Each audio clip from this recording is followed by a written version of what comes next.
Hey guys, my name's Anthony. I've been doing the RV life for about 10 years now. We're on our third RV.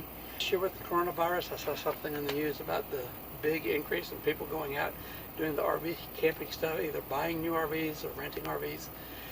And this weekend we were out camping and we ran into someone who also had their first time RV experience, and they were missing some critical things. And it made me think that it would be really helpful if I put together a video of what I call essentials, things that you need in addition to your RV to actually make this first time experience a good one. So with that said, let's jump into the list and see where we go. First thing I want to talk about is Lynx levelers. There may be other names, there may be other brands. These are basically the Lego blocks, things, the orange blocks that you see. And these will come in and they'll stack like Legos. You can either stack them up like this, or you can do them as an interchange, or you can come in here and build them up as a ramp like this. This is going to be really important for getting your camper level. It's going to be helpful when you try and drain your drains. You want your draining lines to work well. You want your doors to be even. For cooking, you want it to be level. So first thing that you want to get is these Lynx levelers. You can buy them at Walmart. I think I found these on Amazon. A lot of these I'll be talking about where you can get them on Amazon. It's a probably rule of thumb, I get away with about 20. 20 has been good for me. That'll be 2 packs of it, so each pack of these comes with 10. So you want 2 packs of these, and that's been good for all the sites that I've been to, even on some really unlevel ground. I've been able to get away with just 20 of those. The next thing for parking and leveling is something called the X-Chocks. X-Chocks is like a wheel brace. These are going to go in between your wheels like this, and then you're going to crack them out to expand it. Not an absolute necessity, but you're going to really appreciate having them. What I found is that the camper, it tends to bounce around. Even when I put down my legs and bounce it, when people are getting up or moving around, the camper's very bouncy. We got a pair of these, put them in, makes all the difference in the world. You have a much better, more pleasant experience, a more stable experience if you'll go ahead and get these X-Chocks and put those in as well. Okay. Third thing I want to talk about with this is actually the chocks, the wheel chocks. So these are going to be to keep your camper from rolling. There's the rubber ones, which I actually prefer. I've started with these little hard plastic ones that I got. The hard plastic ones, I can't tell you how many of them I've forgotten about and run over and snapped them. I'm probably on about the 5th or 6th pair of these hard plastic ones, so I just get rid of those. Don't really use them anymore. I'm a big fan of these rubber ones because they're very forgiving when I forget about them and run over them. So I'd encourage you to pick up a pair of these. These are only like $8 or $10 a piece, but you're going to want them for keeping the camper stable and chocking your wheels, especially on uneven ground. This weekend I saw a guy, he was trying to park, he forgot to chock his wheels, unhooked his trailer, and I saw his camper actually roll back another 4 foot because he forgot to chock his wheels. All right. So now that we're done talking about parking and leveling, next thing I want to talk about is your sewer lines and sewer systems. So first on this are going to be your septic hose. Septic hose, I like the ones that come in 10-foot sections. This particular one I picked up like at Walmart, but it's again super easy to get. They come in these 10-foot sections like this. They link together and join together. It'll also include the hose adapter at the end, like that. So if 20 foot is not enough for you, a set of these, and so you can extend it out to 30 foot, 40 foot, whatever, however long you need it to be. Super easy to use and highly recommend. That's the kind of hose that you're going to need. All right, next thing I want to talk about is the Sidewinder hose support. This is going to be used underneath your septic hose, so you notice that when I set it up, it's got an angle on this. These things will actually come in and expand out, so they'll extend out. It'll work as a hose support so that you can keep your sewer lines going at a proper angle for draining all the way down. I have been told by other people that certain campgrounds require these. They won't allow you to run your sewer line across the ground. I have not been kicked out of any place or even reprimanded for not having one, but I still use these as a matter of preference just because it doesn't make any sense to try and have your sewer running uphill, and so you'll want a set of these Sidewinder hose supports for your septic hose. Alright guys, when I'm talking about the septic system, sewer system, another thing you're going to want to have is some kind of disposable gloves or rubber gloves. I don't guess they have to be disposable. I just prefer the disposable ones because I can use them and then throw them away when they're done. But anytime you're dealing with your septic system or something like that, you can be super careful, but you know, accidents happen and it's just a nasty mess I don't want to mess with. So anytime I'm working with my septic system, unhooking it or hooking it up, I'll just go ahead and get a pair of these and put them on when I'm doing that to kind of keep my hands more sanitary while I'm working.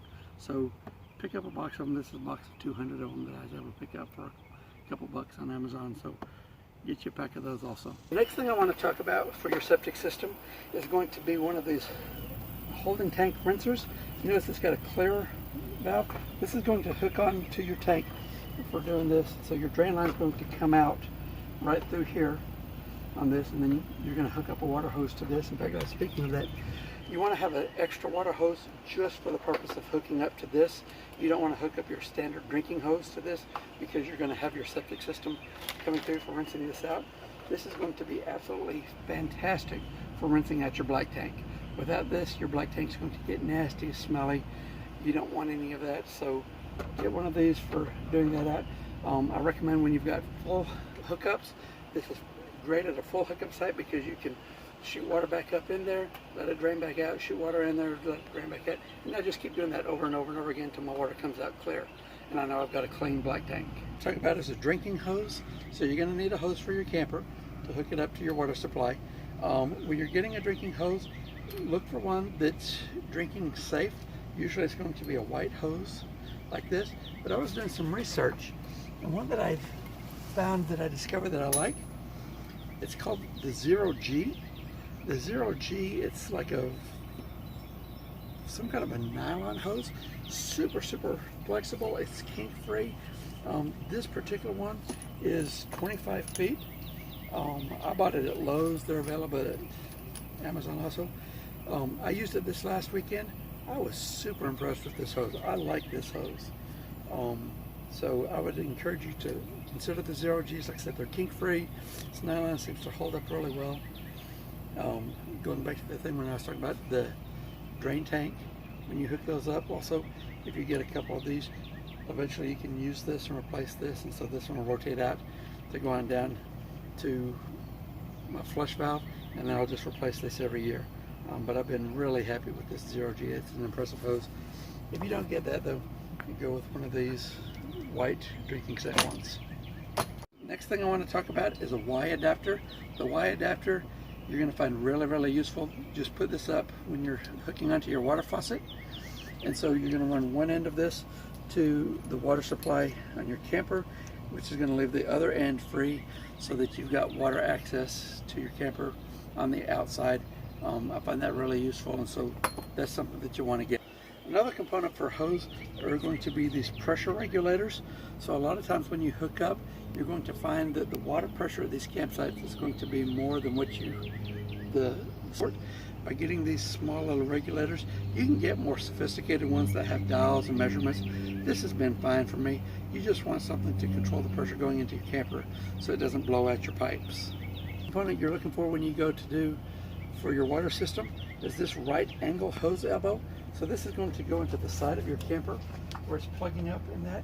What that does is it keeps the hose pressure directed down instead of trying to pull out. I did not have one of these on my camper at first, and I did end up actually pulling the side of it out on it because of the pressure that was going down. So hindsight being 2020, I wish I would have got one of these a long time ago, and I didn't, and I paid the cost for it. But I'm here to tell you today so you don't make the same mistake. Another thing I'd recommend getting to do this, it's a digital water meter. Basically this tells you how much water is going in through your hose to this. This is important to you, and the reason you care about this is you're going to have your storage tank in this. Most of these are gravity fed, so that you know how much water is going into that. This will actually give you a meter. So if I've got a 40-gallon tank, I don't want to come in here and fill this 40-gallon tank until it's full or overflowing. I can run this through, watch my meter coming through as it ticks up, and when it starts to get full, I know it before it starts to flood or overflow in that, so that's useful. Speaking of that, another thing that you want to get on this is going to be a water tank filler. Or at least on mine, my water hose does not fit inside of this, so this is an adapter.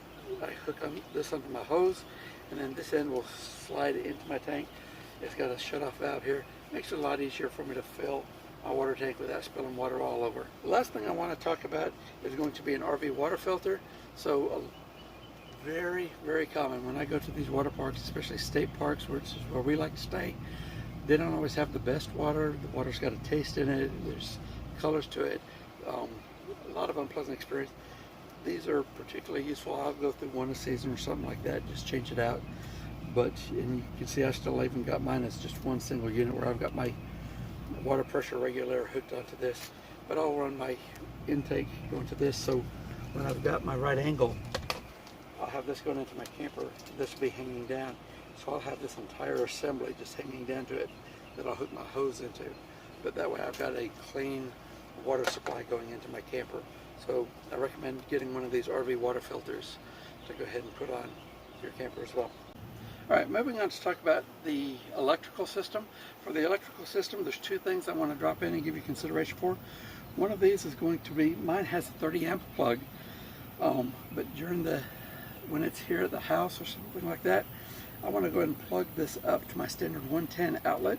Well, I don't have a 30 amp plug here at the house that I can use. And so what I can do is I can get this type of adapter that converts. And so I'll be able to take my plug up into this, so it fits on that, and then this will hook in to my standard 110 electric extension cord that I've got here. So I can keep it plugged up, keep my batteries charged, keep things in top shape here at the house. Or even just if you're going anywhere, it's a lot easier for you to find a 110 outlet than it is for you to find a 30 amp outlet. Last thing I want to talk about electrical outlet is going to be a circuit protector. This particular one, it came in, it's by Camco. I've been told, and I've run into one camp that it actually proved useful on this, where the wiring at the pedestal was incorrect. So when you plug this up, it's got a lighting system here that'll tell you if there's electrical problems on it. That's useful because you don't want to be plugging up bad electricity. This one also acts as a surge protector as well. And so if there's any kind of unexpected surges or something like that, it'll help protect the electrical system in my camper. So I encourage you to go ahead and look at one of these surge protector circuit analyzers as well. Okay guys, last thing I'm going to talk about are just some of the odds and ends, things that don't fit into your electrical or your sewer system or your leveling system. These are other things that I've just found really useful and I would really encourage you to consider getting for your camper. First off, get a roll of duct tape, or in this case Gorilla Tape. I found this to be useful for so many things along the way. So one of the stories that I had was where I was running down the road in New Mexico, and we actually had a blowout where one of the wheels came out off the tire, came through, and it ripped the underside. I was able to use the Gorilla Tape to go back in and actually patch the underside of my camper, so I was able to limp down the road 30 miles to actually get into a proper RV store where I could fix it. Other places I've used it is for busted hoses, leaks on sewer lines, tears in canopies. It's just one of those things, you're going to find uses for it. It doesn't take up a lot of room, and there's a lot of uses for duct tape, so just carry a roll in. Another thing I encourage you to get, tiny first aid kit. You're going to get nicks and scratches. If you've got kids, they're going to get things like that. So anything in here that's going to have like Band-Aids, your Neosporin, doesn't have to be a really big thing, but just make sure you've got a little tiny first aid kit, bug spray, and so those are going to make for a much more pleasant camping experience. So you want to keep. Another thing I have for knick-knack paddywhacks is just a little storage box. I've got a full tool set that I carry in my truck box with me, but I also keep a small one that I keep in the camper. It's going to have some of these hose adapters. So for the hose grommets, it's very common. Somehow I don't know what I do, but I managed to lose these little rubber things over and over and over again. So it works for me to go ahead and just keep these as a package. And so it's easy if I start getting a leak on my hoses, then I'll come through and I'll fix that. Another thing in my box is fuses.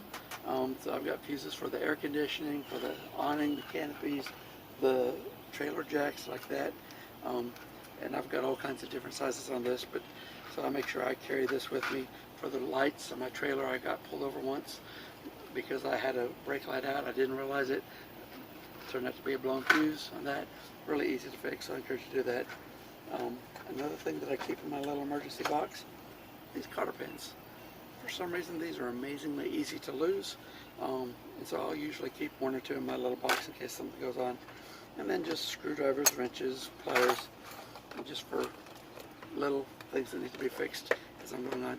Even though this camper's a 2019, I still find times that I have to do just things will come loose, screws will come out, things need to be worked on while I'm on my trip. Another thing I want to talk about is just the cleanliness inside your cabin.